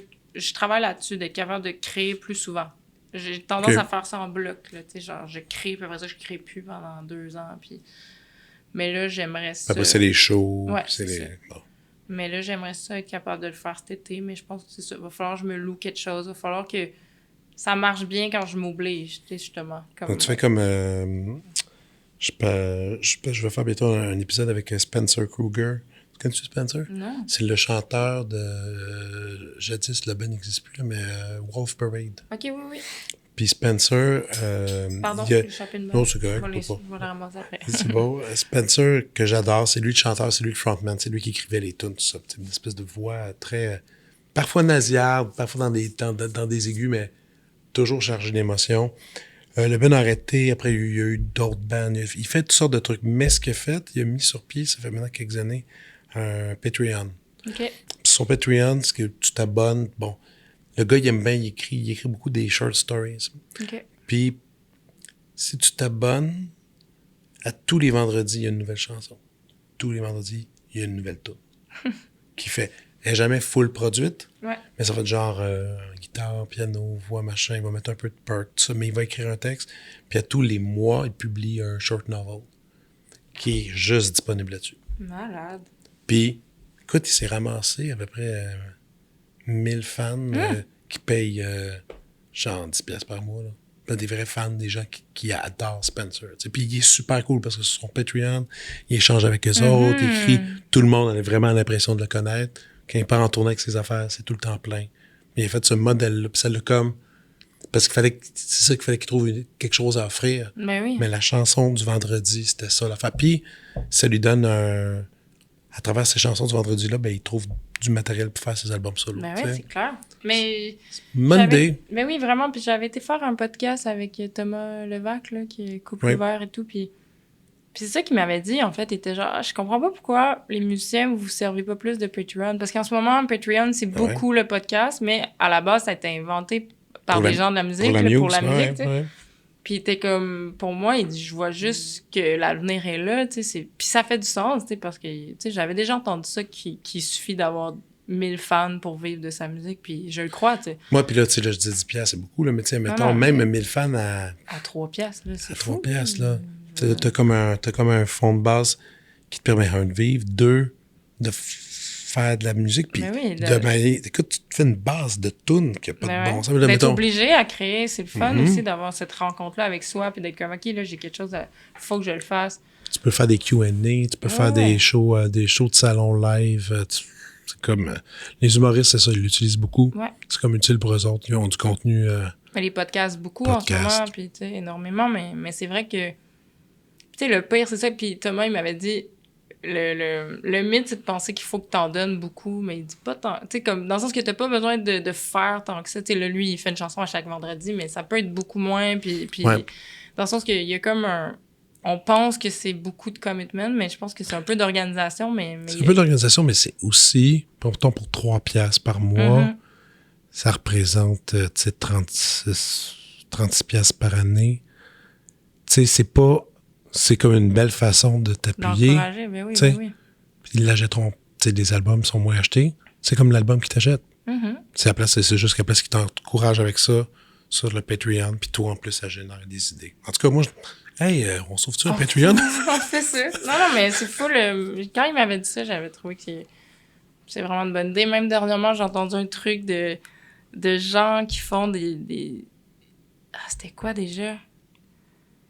Il demande aux gens de produire son album, en fait. Puis, mettons, ils deviennent propriétaires de 10%, blablabla. Oui, mais ça, c'est depuis un petit bout, là, ça a embarqué, ça. C'est ça. Puis je trouvais ça intéressant. Je sais, je ferais pas ça parce que oui, j'ai un label, mais cette idée-là de super fans, des gens qui vont, après ça, vouloir que la musique, elle passe à la radio ou qu'elle génère des sous, parce que, tu sais... Puis je trouvais bonne idée. Ouais, je trouvais ça... Je pense qu'on est là-dedans. Là. Moi, j'aime quand même l'époque dans laquelle on est. Puis oui, je pense qu'en tant qu'artiste, ça demande à ce qu'on ait beaucoup de chapeaux. Mais je pense qu'il y a une indépendance où... Moi, je crois que ça va être... Heureusement ou malheureusement, la fin des labels, ou en tout cas, il y a moins d'intérêt, c'est sûr, parce que si en tant que label, tu me dis que la seule place où je peux parler aux gens puis les rejoindre, c'est sur mes réseaux sociaux que je dois contrôler, sur lequel je dois faire le contenu, puis après ça, tu me dis que, il y a de moins en moins de labels qui veulent produire des disques, fait que là, qu'est-ce que tu m'offres dans le fait? Qu'est-ce que je fais, là? Qu'est-ce que tu m'offres à part des playlists Spotify? Fait que je pense quand même que... Je pense qu'après ça, il y a un beau côté au label où c'est vrai qu'il y avait cette idée-là d'un label dans laquel il y a peut-être quelqu'un qui marche beaucoup puis qui aide des artistes qui marchent moins, mais qui ont une raison d'être là. Puis cette idée-là du catalogue puis du label qui choisit un artiste qui est peut-être comme moins Ouais. à la mode en ce moment, tu sais, mais de faire, je vais le créer, je vais mettre les sous en place pour que Non, ça ouais, marche. non, c'est ça. Mais je pense qu'en ce moment, les labels, ils mettent pas les sous en place. Fait que, anyway, tu sais, il va falloir Non, que non, tu c'est ça, fasses ça. des TikTok. Fait que- mais, tu sais. T'es sur TikTok? Ouais, mais là, tu vois, j'ai arrêté un peu. Moi, j'ai eu un gros crash à l'automne en sortant l'album, justement. Niveau santé mentale, j'ai trouvé ça très difficile. OK. De la promotion, justement, je m'en suis mis énormément sur les épaules parce que, justement, la pression est énormément sur Ouais. nous, tu sais, énormément sur les réseaux sociaux. Puis le succès ou le non-succès de cet album-là, j'avais l'impression qu'il était entre mes mains, en fait. Ouais. Fait que, oui, j'ai essayé TikTok, puis j'ai essayé de... Je peux pas dire que j'ai haï ça, mais c'était juste trop, tu sais. Mais la notion qui est de trop, pour moi, pour TikTok, c'est que c'est la production de vidéos. C'est tellement compliqué. C'est ça. Une photo, tu sais, au moins Instagram, c'est une photo clic. T'écris ton texte. T'as pas besoin de performer, là. Puis le nombre de... Tu sais, Ouais. pour chaque vidéo TikTok qu'on voit qui est semi-réussie, dis-toi qu'il y a eu au moins 6-7 prises avant, là, tu sais. Ben oui, c'est Tu sais, ça. bon, là, tu te Ah, dis, c'est du temps. temps, là. C'est du Ben oui. temps, là. Puis moi, ça... Rien que l'idée méprise, là. Mais non, puis tu sais, je travaille là-dessus, mais puis après ça, je travaille là-dessus. Oui, puis non, dans le sens que les gens qui aiment mon projet, ils aiment ça parce que il y a comme un saut de qualité. Quand je fais quelque chose, je le fais, bien, je le fais c'est bien. ça, ouais. Fait que, tu sais, même moi, tu sais, quand mon équipe me dit, fais juste un petit cover de même, tu sais, Non. moi, c'est comme, ben, je vais peut-être te dire oui, mais je vais passer une journée, 2 jours là-dessus, tu sais. Fait que, ça, à un moment donné, c'est le temps versus qu'est-ce que tu reçois. C'est pas assez, tu sais. Puis qu'est-ce que tu laisses? Tu veux pas laisser Ben oui. des choses à peu près. Tu veux laisser des Non, belles c'est choses. ça, tu sais. tu sais. Puis je suis pas payée pour ça. Tu sais, moi, des fois, Mais je me non. dis, donnez-moi, payez-moi, puis ça va me faire plaisir. Mais non, puis c'est Dans le ça. sens que, tu sais, avant, on payait de la pub et tout, là, il y en a pas. Fait que là, tu fais, mais tu sais, je suis pas payée, c'est beaucoup de temps pour comme 0 sous. Tu sais, à l'automne, justement, j'ai jamais autant travaillé, mais j'ai eu l'impression de jamais faire autant pas d'argent parce Je que sais c'était- tellement de quoi fait- tu parles. Là. Fait que là, on dirait que j'ai le let go, mais en même temps, j'ai envie de faire des tunes, j'ai envie d'écrire, j'ai envie de faire de la création. Fait que, non, j'ai comme changé ma perspective, mais je pense quand même que... Moi, j'y vois du beau, mais je pense que justement, il faut que ça soit à ton rythme, puis il faut pas qu'il y ait de pression externe qui s'embarque là-dedans, Non. parce que là, ça devient vraiment malsain. Tantôt, tu parlais de thérapie, Mhm. éco-anxiété. Moi, évidemment, quand on parle de thérapie et d'anxiété, l'anxiété, moi, c'est un de mes sujets préférés parce que je suis anxieux. Puis, t'es-tu dans cette gang-là? Ouais, full, Full? complètement. OK. Comment tu gères? Longtemps, ça a été avec des réflexes pas sains. Tu sais, moi, j'ai souffert de troubles alimentaires longtemps. Ah ouais? Ouais, vraiment longtemps. C'est terminé? C'est toujours un... Tu sais, c'est quelque chose qui est plus là, mais qui va toujours être en moi. Je pense pas Ok. qu'on guérit de tout ça, dans le sens que je suis jamais à l'abri. Je me sens jamais à l'abri. Là, Ah, comme même encore aujourd'hui, avec... la thérapie et tout, ouais, dans le sens que, comme un alcoolique, là, j'ai l'impression qu'il peut pas se dire que c'est fini pour la vie. Ok. Moi, je sens que faut toujours que je fasse attention quand je suis stressée. Mon premier réflexe, ça va être de soit contrôler ce que je mange ou... Toi, c'est plus dans... OK, toi, c'est dans le contrôle, finalement. Ben, j'ai souffert de boulimie beaucoup, Aussi. mais tu sais, c'est ça. Mais, fait que ça, j'aime dire que... Mais je pense que je veux donner le discours que c'est possible de s'en sortir, mais après ça, je pense que pour moi, c'est comme un alcoolique où je pense qu'il faut tout le temps que tu sois sur tes Tu te gardes. gardes. Ouais. Donc, longtemps, ça a été ça. Je pense que... Mais là, tu vois, dernièrement, j'ai commencé la médicamentation. C'était la première fois. OK. Là, j'ai 31 ans, puis ça marche. Ça me donne un break, en tout cas. Clairement, ça me fait du bien. Après ça, avoir... si je vais prendre ça longtemps ou Tu verras. pas. Il y en a... J'ai plein d'amis qui en ont pris un bout, puis après, ils disent... C'est Ben, ça va bien, là, je pense que je peux arrêter. Puis là, il y a une période d'adaptation quand Ouais. t'arrêtes qui est un peu rochante, puis après, ça se place. Je pense que c'est des in and out. Ouais, mais là, tu vois, avant de venir, j'avais une rencontre avec un neuropsy. OK. J'essaie des affaires, tu sais, j'essaie de me comprendre. Je pense que je suis là, mais je vais bien, tu sais, dans le sens que je suis dans un bon mindset, mais je pense que j'apprends aussi à vivre avec cette anxiété-là, qu'elle qui est là, tu sais, elle est là. tu sais. Méditation, sport. Ouais, moi, c'est ça. Ça a été un des plus gros trucs pour mes troubles alimentaires, ça a été de commencer à faire du sport. De prendre action, en fait, de pas être dans...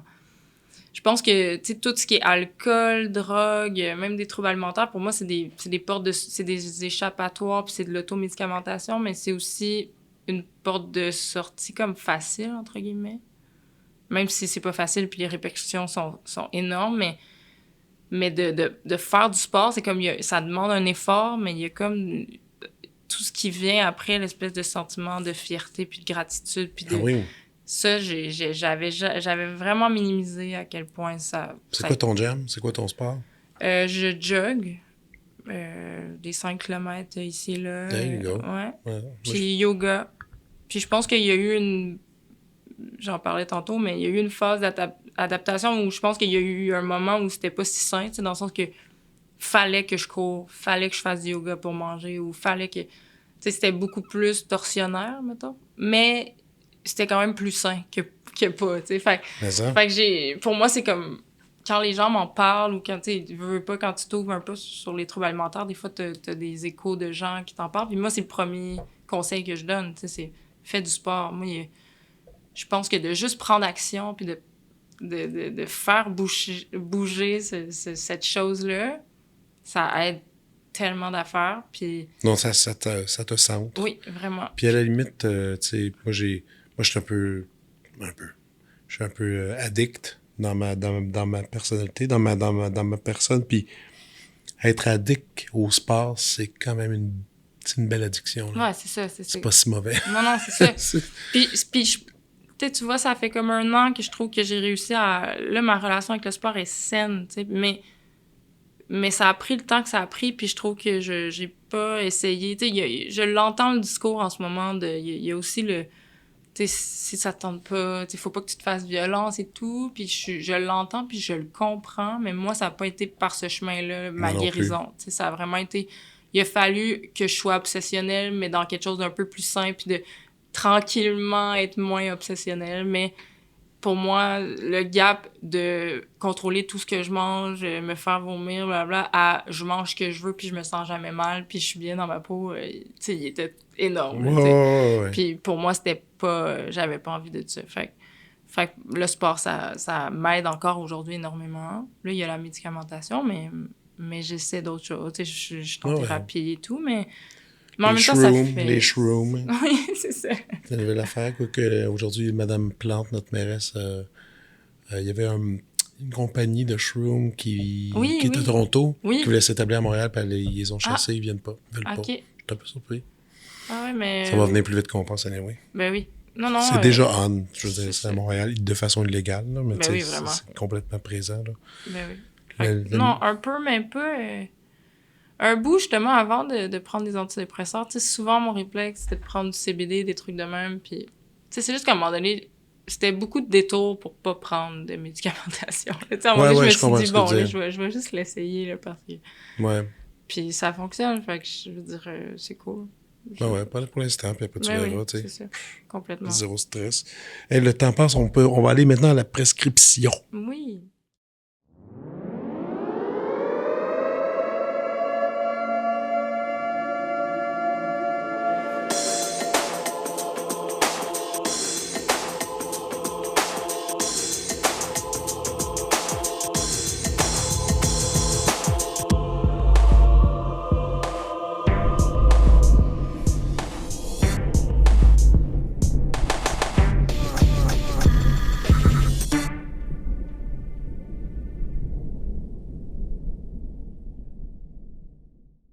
Alors, je t'écoute.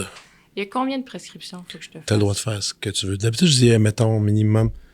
Je dis toujours 3 à 5, mais sérieux, si t'en as 20, là, OK. je suis capable de toutes les prendre. J'en aurais pas 20, mais hier, j'étais allée jogger, puis j'ai pesé play. Ça faisait longtemps que j'avais été émue ou chamboulée par de la musique. Genre, des fois, ça me manque, tu sais, je suis comme, ça fait longtemps que j'ai aimé quelque chose, tu sais, comme tu disais en début de conversation, tu sais, on a tendance à revenir dans nos vieux albums qu'on aime, puis des affaires. Puis là, j'ai écouté un projet de Hugo Lavoie, qui est un... C'est-tu Hugo? Je pense que oui. Mais son projet s'appelle 30. 30 comme Ouais. le chiffre, OK. Puis c'est un Français, c'est un Ok. ami d'un ami, c'est une connaissance. Ok. Puis j'ai capoté.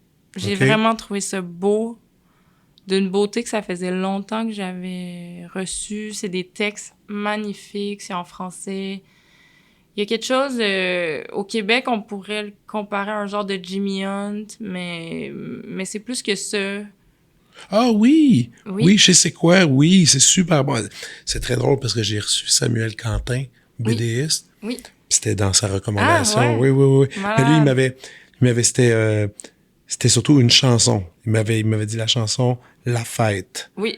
Il dit ça, cette chanson-là, il dit de 30, il dit ça s'appelle La Fête. Il dit c'est parfait, cette C'est un chanson-là. masterpiece. Non, mais l'album, c'est un masterpiece. Là. C'est Oui, je l'ai pas tout excellent. j'en ai beaucoup écouté, mais La Fête, j'ai porté plus d'attention. Ouais. Ouais, Non, puis mais le pas très texte... connu, non, pas non. très connu. Ça, c'est un ami à Pomme, en fait, qui C'est ça. qui est une amie à moi. Puis, non, c'est excellent. Puis il y a comme de quoi dans ses textes, sa façon d'écrire qui est quasiment de l'ordre de la comptine, dans l'idée que c'est tellement tête, tu sais, c'est tellement les bons mots au bon moment, puis à c'est bonne place, tout c'est est bien bien, là. ficelé, puis il y a pas de... C'est bon pour vrai, parce qu'il y a pas de béquille, c'est pas « il y a tellement de belles voix », ou tu sais, il y a une belle voix, mais c'est juste vraiment bon, tu sais. Excellent. Fait que ça, Ça, c'est vrai, mais je suis content, Oui. je suis content que ça sorte. C'est bon, ça. Quand ça vient presque à deux fois en ligne, je fais écoute, il y a quelque chose qui se passe. Là. OK, cool. Sinon, dernièrement, j'ai vu le film Close, qui est un film... Hey, là, écoute, tu vois, pauvre toi, Éric Bernier, il y a 4 semaines, il a dit ce film-là, il dit jeté à terre. J'ai tellement pleuré. Il a-tu dit qu'il a pleuré? Il dit ça n'a aucun bon sens. Moi, 20 minutes après le film était fini. Là, mon chum, il m'en reparlait. J'ai dit, arrête. Genre, pleurais. Tu sais, j'étais ensouvelie. Sur l'amitié entre deux petits garçons. Ouais. Qui sont super connectés, mais que la société un peu oblige à se redéfinir puis à se distancer. C'est ça. Puis le premier réflexe, ça serait de penser qu'ils sont automatiquement... Il y a peut-être une attirance ou quoi que ce soit. Puis ça serait comme le premier réflexe. Puis pour moi, je me suis dit, non, c'est pas nécessairement ça. Tu sais, je pense que c'est vraiment juste l'idée de... Peut-être qu'il y a ça, mais il y a peut-être pas ça non plus. Tu sais, puis cette affaire-là où quand t'es jeune, puis je sais pas c'est quoi être un garçon, mais c'est vrai que, tu sais, moi, mes amis de filles, on se collait, on dormait ensemble, on ça. Puis des fois, c'est des... C'est un autre standard pour les gars. Oui, puis tu vis dans une bulle, des fois, dans l'enfance, où là, quand t'es confronté à « Ah, fuck, OK, faut pas faire ça », ou... Puis je pense que ce qui m'a touchée aussi, c'est ces espèces de drames-là d'enfants qui est tellement des drames. Ouais. Quand t'es enfant, puis moi, je relate à ça. Justement, comme je te disais tantôt, j'ai eu un début d'adolescence très heavy, mais c'est heavy dans ton prisme, tu sais. Puis t'es tellement tout ou rien, puis... Tu sais, j'aurais pu faire des choses comme... Tu sais, j'aurais été du genre à peut-être faire des tentatives ou quoi que ce soit, mais pour des raisons que tu te dis quand t'es un adulte puis tu regardes ça, tu fais mon Dieu. Tu sais, pas petit, genre c'est... Ça va aller. Ça va aller, tu sais, dans 2 ans, t'aurais été bien... Tu sais, dans 6 semaines, t'aurais été cool, là, tu sais. Ouais.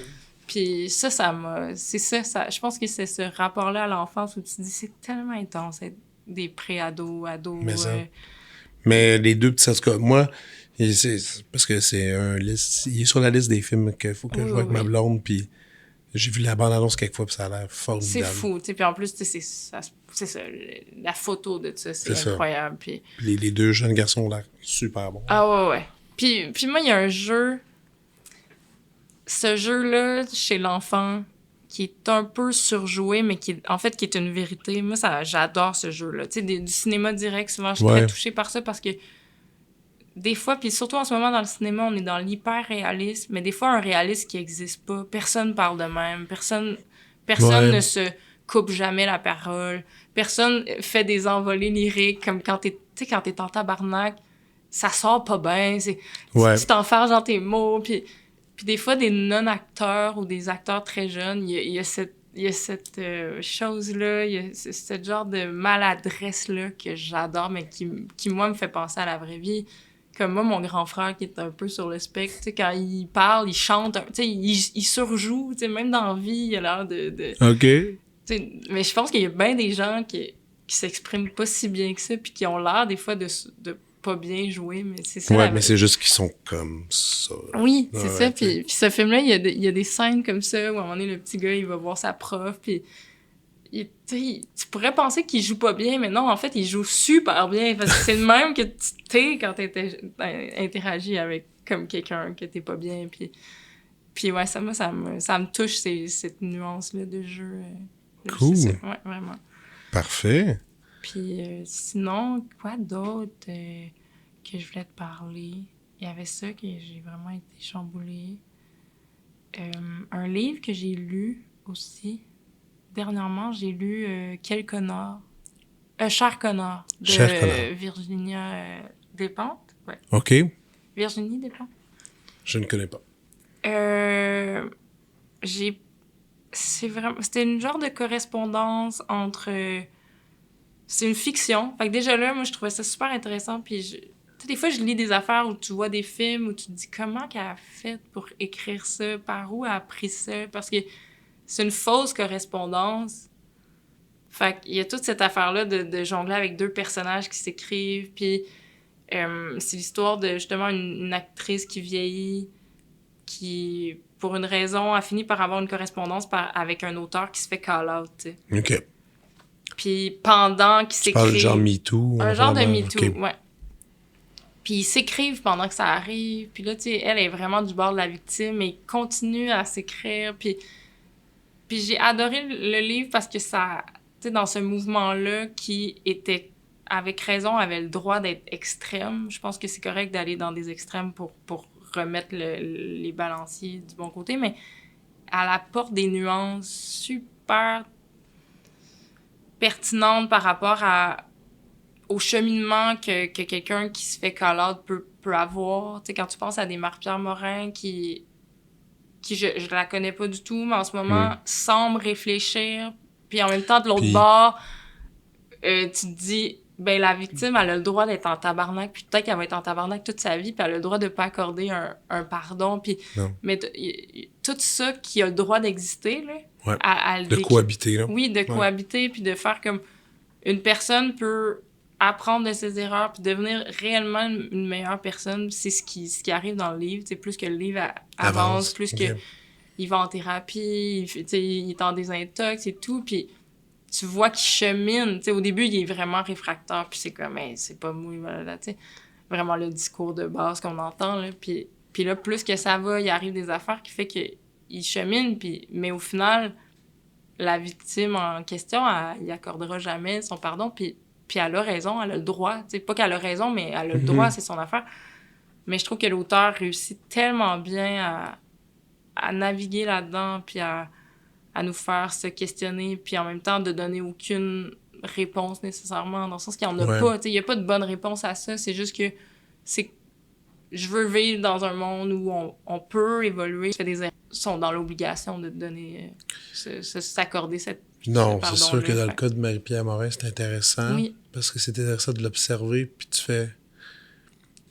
Parce que c'est presque ça sentir mal de dire ça, mais il y a quand même un branding dans tout ça, là, tu sais. Puis elle a comme tout changé son truc. Tu sais, elle a, même tantôt, je pense, je voyais elle fait même des pubs de produits santé. Elle fait un podcast où est-ce que ça parle de recovery. Elle parle... Tu sais, elle a comme changé un peu la personne qu'elle était publiquement, du moins. Ouais, après, encore une fois, on la connaît pas personnellement, on sait rien. Là, tu sais. Mais ouais, je voyais des échos, parce qu'en plus, Safia, c'est une bonne amie à moi, puis je voyais juste des échos dans cette histoire-là par rapport à ça, que tout ça... Parce que je suis quelqu'un qui est très nuancé dans la vie, puis j'avais l'impression que ce livre-là réussissait à mettre en... des réflexions que j'ai par rapport à ça, j'ai comme pas d'opinion, mais en même temps, pour moi, tout ça peut cohabiter, puis parce que tout ça peut cohabiter, c'est ça qui fait que c'est un propos très difficile à défendre dans les médias, parce que ça demande tellement de subtilité, puis tellement de nuances, puis que c'est pas tout noir puis tout blanc, puis je pense qu'on n'a pas le temps d'antenne pour expliquer ces affaires-là. Tu peux pas effacer non plus un humain, c'est ça qui arrive. Ça. Tu peux pas l'effacer, il est là. Tu peux essayer... Il y a des tentatives d'effacer les gens. On parle évidemment de personnalité publique, là, parce qu'il y a il n'y a pas rien que ces gens-là Mais dans la vie. Il y a non, d'autres, il y a des puis- civils aussi Complètement. qui vivent les mêmes histoires. Mais l'effaçage n'est pas pareil. Bon, tu sais, il y a tout ça qui est... Mais t'as raison, c'est super intéressant. Mais bref, ce livre-là, redis-moi encore le nom. Quel C'est connard. Ou Cher connard. Ouais, Cher connard. parfait. Excellent. Très, très bon. J'essaie de penser, c'est ça, dernièrement, parce que... Après ça, il y a des trucs marquants dans ma vie. The Cutie and a Boxer, c'est un documentaire sur Netflix, je pense. Puis ça, c'est un documentaire qui a changé ma vie. Là, The Cutie and the Buck, je l'ai jamais vu passer. Ah ouais? Je sais même pas c'est quoi. Il faudrait que je regarde sur mon site c'est qui Ah, qui a ben, fait ça. Tellement. Mais Donc, parle-en pendant ça, là, je vais aller le chercher. Ouais, là. Ouais. c'est l'histoire d'un peintre, je crois, qui est arrivé à New York. Il vient de l'immigration, probablement. Je sais pas. C'est un Asiatique. En fait, je veux pas dire d'où il vient parce que je me rappelle plus. Ouais. Mais puis il arrive à New York dans les années sûrement 50, 60 avec sa femme. Puis lui, c'est un peintre. Puis il fait de la peinture avec des gants de boxe. Il frappe sur ses toiles. Il fait de l'art vivant un peu. Mon Dieu. Puis la première shot du documentaire, c'est ça. C'est juste lui, il est rendu à 80 ans. Puis il trempe ses gants dans... C'est ça, exactement. Ouais. Il trempe ses gants dans la peinture, puis il se met à frapper, puis c'est un plan séquence, puis il fait juste comme passer de gauche à droite, puis il frappe, tu sais, puis c'est ça, ses toiles, tu sais. C'est 2013, le Ouais. film américain qui a été produit, dirigé par Zachary Heinzerling, que je ne connais pas. Puis le film focus sur une relation de 40 ans, une relation chaotique entre deux artistes, Noriko Shinohara et son mari, qui était un boxeur peintre, Ushio. Et on voit les tumultes de leur vie à partir des années 70 jusqu'à C'est ça. aujourd'hui. Mais ce Et qui est beau de ce documentaire-là, c'est justement, ce peintre-là, il a comme un ego démesuré, parce que lui, il a réussi, tu sais. OK. Puis sa femme crée aussi, elle fait des œuvres magnifiques. Puis au final, lui, tout le long, il pense que le documentaire est que sur lui, tu sais. OK. Puis il y a toute cette relation-là avec sa femme qui se développe, puis que le documentaire, il tend de plus en plus vers sa femme. Puis moi, j'adore les documentaires que tu vois que la quête change en cours de route. Ouais. Tu sais, que clairement, probablement que le premier réflexe, c'était tu sais, le premier geste, c'était de faire un documentaire sur lui, mais finalement de faire, OK, mais sa femme, c'est super intéressant aussi, là. Finalement, elle Ouais, aussi, puis ça elle va, dessine. Puis, ouais. puis il y a toute cette affaire-là où, tu sais, à un moment donné, ils sont autour d'une table, puis ils parlent, puis ils arrêtent pas de dire qu'un tel, c'est plus bon, qu'est-ce qu'il fait, puis un tel, puis à un moment donné, sa femme, super calme, tu sais, elle dit, t'arrêtes pas de dire que, tu sais, tous tes amis artistes qui vieillissent, tu trouves que c'est plus bon, qu'est-ce qu'ils font, mais tu sais, comme, pourquoi toi, tu continues, tu sais, si tu penses que tout le monde était donc ben génie quand il était jeune, puis il fait juste pas répondre, tu sais, c'est comme, elle l'a tellement... Le slug, là. Ah ça, ouais. Tu sais, tu voyais qu'il était comme... Ouais, parce que, tu sais, dans les faits, lui non plus, il réinvente plus rien, tu sais, il fait la même Répète. chose depuis les années 70, fait que c'est un grand documentaire, moi, ça m'a vraiment Nice. chamboulé, puis... Mais écoute, c'est cool, là. Je connaissais Ouais. pas ça du tout. Ça a l'air bon. Ça a l'air vraiment bon. Ouais. C'était nominé, en passant, aux Oscars dans la catégorie de meilleur documentaire de l'année. Ça n'a pas Ouais, gagné, ouais. mais c'était là. Ça m'étonne pas. Après ça, j'ai pas le nom, mais c'est plus... des fois, c'est ça, dans des documentaires comme ça, des fois, sur d'autres formes d'art, ça m'impressionne de voir les démarches. Puis je me rappelle d'un documentaire qui avait été fait sur un peintre allemand. Puis il faudrait... Attends, je vais trouver mon sel. Je vais te le Moi, il n'y a, trouver, pas de trouble, regarde. Peintre allemand, documentaire. Non, mais c'est parce que j'en ai parlé dernièrement à radio, puis c'est juste que c'est un documentaire qui m'avait tellement frappé sur le processus créatif OK. par rapport à... Attends, je vais juste le trouver.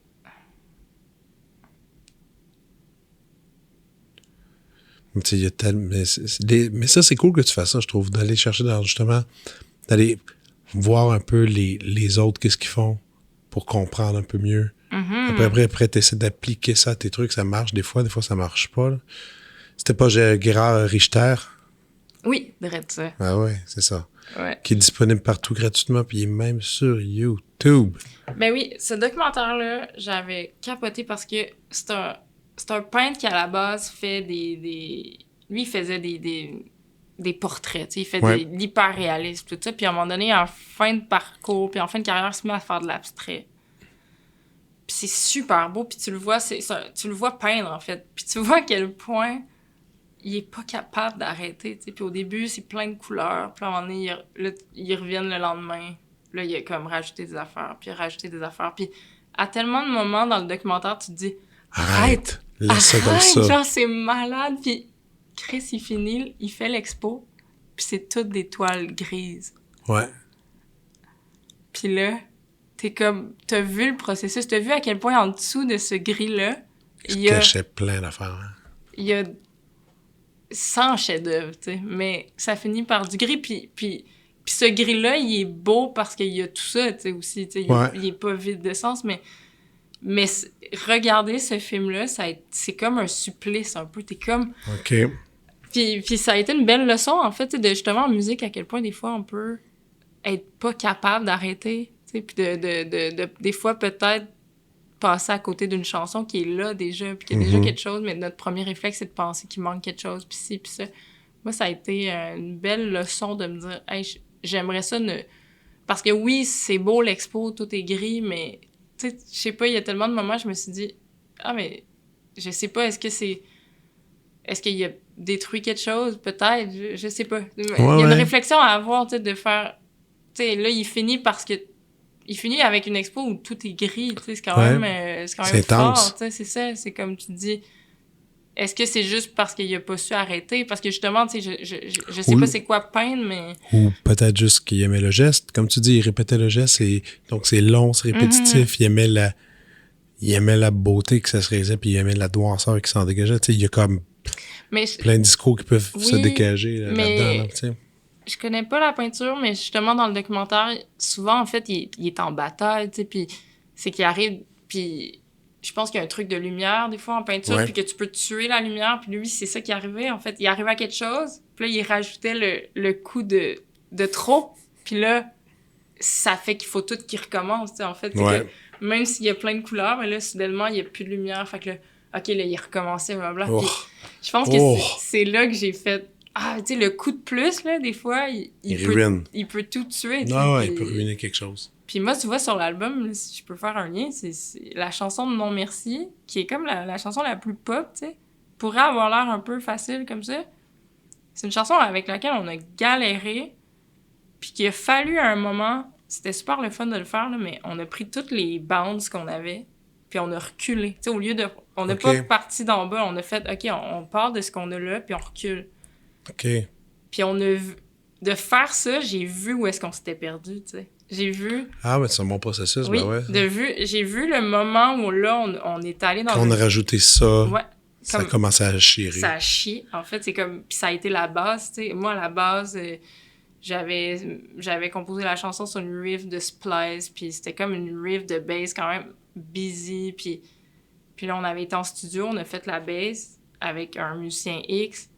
C'était super cool, la bass, mais était vraiment plus simple, beaucoup plus assis. Fait que là, après ça, là, on est rentré dans un genre de creux, là, tu sais. Puis là, quand je te disais que la vibe est pas là, dans ces moments-là, je suis maline, là, ça allait plus, là. Puis là, quand on a fait cet exercice-là, ça a été clair, on a fait, OK, non, faut refaire la bass, c'est ça, tu sais. Ah oui. Faut refaire la bass. On efface. Ouais. On la tag. Puis on a la chance en musique que c'est un médium où on peut effacer, là, puis c'est pas grave.